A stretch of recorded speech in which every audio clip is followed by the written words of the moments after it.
नमस्कार, आप देख रहे हैं न्यूज 24। मैं हूं विद्यानाथ झा। दिल्ली में विधानसभा चुनाव के लिए आज दिग्गजों ने नामांकन किया। शीला दीक्षित ने नई दिल्ली विधानसभा क्षेत्र से अपना नामांकन भरा। साथ ही दिल्ली में बीजेपी की ओर से सीएम पद के कैंडिडेट डॉक्टर हर्षवर्धन ने भी कृष्णानगर सीट से अपना नामांकन दाखिल किया।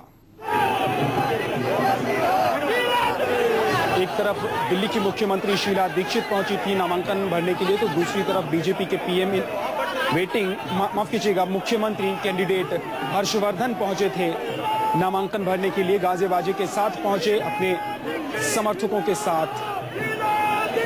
इन दोनों दिग्गजों ने अपना नामांकन भरा। आज नई दिल्ली सीट से शीला दीक्षित ने नामांकन भरा, जबकि कृष्णानगर सीट से हर्षवर्धन ने अपना पर्चा दाखिल किया।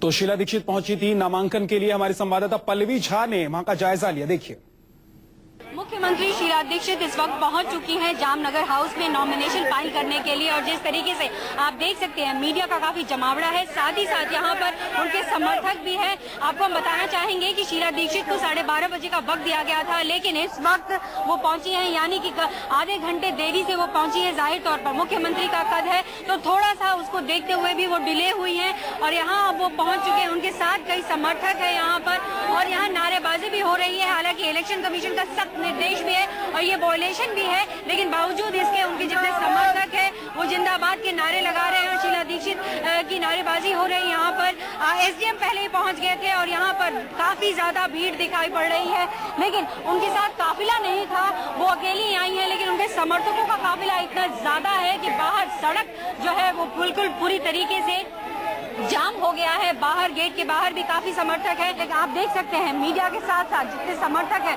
वो किस तरीके से शीला दीक्षित को घेरे हुए हैं। और शीला दीक्षित अब कुछ ही देर में अपना नॉमिनेशन फाइल करेंगे यहाँ से। साथ ही साथ उनकी जो बेटी है लतिका, वो भी यहाँ पर आई थी कुछ देर पहले, लेकिन उनको अंदर आने नहीं दिया गया। कुल मिलाकर पूरी तरीके से यहाँ पर उनके समर्थकों का हुजूम लगा हुआ है और वो अंदर नॉमिनेशन फाइल करने के लिए जा रही है। कैमरा पर्सन धीरज कुमार के साथ पल्लवी झा, दिल्ली, न्यूज 24।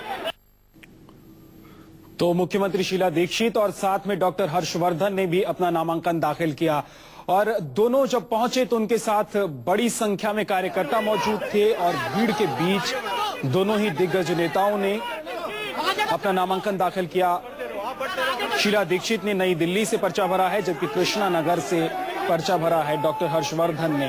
बीजेपी के मुख्यमंत्री के उम्मीदवार हैं डॉक्टर हर्षवर्धन। कृष्णानगर से उन्होंने पर्चा दाखिल किया है, जबकि दिल्ली की मुख्यमंत्री शीला दीक्षित ने नई दिल्ली से अपना नामांकन भरा है। चौथी बार क्या शीला दीक्षित एक बार फिर से विजय पताका लहरा पाएंगी? क्या एक बार फिर से कांग्रेस को जीत दिला पाएंगे दिल्ली में शीला दीक्षित? और जबकि दूसरी तरफ डॉक्टर हर्षवर्धन बीजेपी को जीत दिलाने के लिए लगातार प्रचार में लगे हुए हैं। कुमार कुंदन हमारे साथ, हमारे संवाददाता जुड़ गए हैं। कुमार, दोनों बड़े नेता कहें, दिग्गज नेता कहें, एक मुख्यमंत्री तो दूसरे माफ की जगह एक कांग्रेस की तरफ से मुख्यमंत्री हैं, चौथी बार कांग्रेस को दिल्ली जिताने के लिए आगे बढ़ रही हैं, जबकि दूसरी तरफ मुख्यमंत्री पद के उम्मीदवार हैं डॉक्टर हर्षवर्धन। दोनों ने पर्चा दाखिल किया है। आज बड़ी संख्या में कार्यकर्ता नजर आ रहे हैं, जोश भी वहां पर नजर आ रहा है।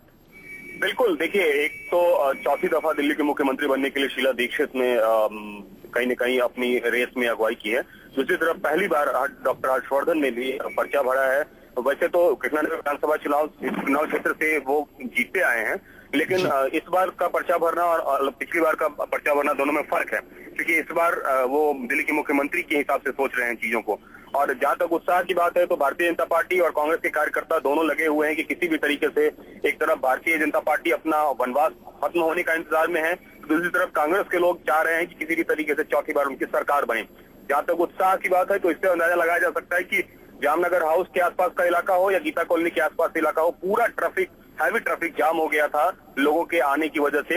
हालांकि प्रशासन ने सख्ती अपनाई थी, झंडे पोस्टर देखने को कम मिले, लेकिन लोगों की तादाद बिल्कुल बहुत ज्यादा थी।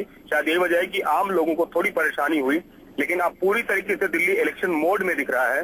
और जिस हिसाब से चुनाव की एक तरफ से शुरुआत कहते हैं इसको, खास करके तब जब हैवीवेट नेताओं का नामांकन होना शुरू हो गया है। लेकिन कुमार, इस बार लगता नहीं कि कांग्रेस और बीजेपी दोनों ही पार्टी के लिए ये जीत आसान होगी, क्योंकि आम आदमी पार्टी भी बड़ी तेजी से अपना छाप छोड़ रही है दिल्ली में। बिल्कुल, आम आदमी पार्टी जिस हिसाब से दिल्ली की जनता पर इम्पैक्ट डाल रही है, उसको देख के कहीं न कहीं चाहे भारतीय जनता पार्टी हो या कांग्रेस हो, दोनों के लिए एक सिरदर्द तो है ही, क्योंकि पिछली बार जो वोट आदर्श में जाते थे वो कहीं न कहीं आम आदमी पार्टी ने ले लिया है, पहली बात। दूसरी बात, जहां तक नेताओं की बात करें तो अरविंद केजरीवाल खुद नई दिल्ली सीट से इस बार चुनाव लड़ रहे हैं शीला दीक्षित के खिलाफ। हालांकि उन्होंने अभी तक अपना नामांकन नहीं भरा है, बावजूद इसके आम आदमी पार्टी भी एक तीसरी पार्टी बनकर दिल्ली में उभर रही है और कोशिश उसकी ये है कि ज्यादा से ज्यादा संख्या में वोट बटोरे जाए और कहीं न कहीं पहली बार अपना खाता भी खोला जाए यहाँ पे। शुक्रिया कुमार कुंदन इस पूरी जानकारी के लिए। तो शीला दीक्षित ने नामांकन भर दिया।